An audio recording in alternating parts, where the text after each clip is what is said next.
The project got started, my grandsons and I were riding our bikes on the paved path one day, and I looked over and said, this would be an interesting place for a bike park.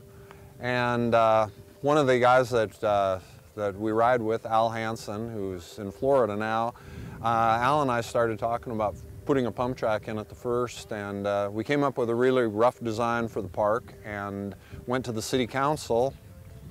City council said, when can you start? He came to the council and said, you know what, you have a little BMX park down there, and I think we can make it a whole lot better. Now, most people that would come to council and it would say something like that, the council may or may not give a lot of credence to, but Jim grew up here, and Jim has a history of being able to get things done. And they know him, and so they said, well, put something together and let's see what we can do. Of course, the other part of that story is that Jim's group didn't have any money, and neither did the city. And we also have the other concern about liability. So it was an interesting discussion with the AWC risk managers about this type of facility. But you know, all in all, once they understood what we were doing, and like Jim said, they have individuals that knew what they were doing. So they started out like with the pump track, and we saw how they could finish that, and they moved on to the other pieces. And so the city watched it, they monitored, they helped supply some of the supplies.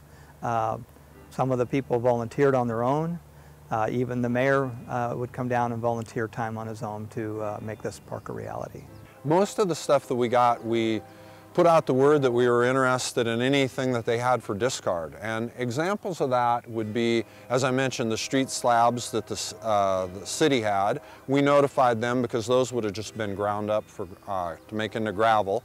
The Cowlitz PUD was fantastic at bringing us power poles, and those power poles would have gone into the hog grinder. The Port of Longview donated some metal pipe that we used.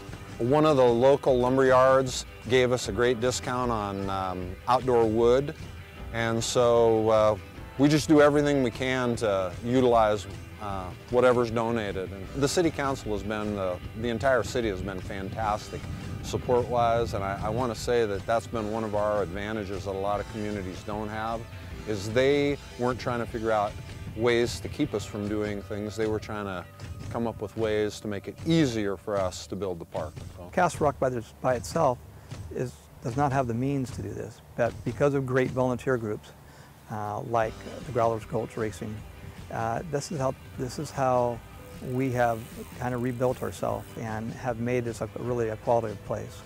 It's not about the work so much, it's about the community we have, the friends that we have, and it's more camaraderie than work usually. We show up because all our friends show up.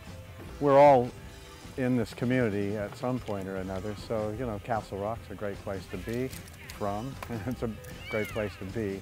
So I don't mind it, and I feel the same thing about Clapsgrand. We have lots of community involvement in those communities too, and so it's just something you do. Like Jim said, you know, we're older, we've had lots of people do things for us all of our lives. It's time to give back.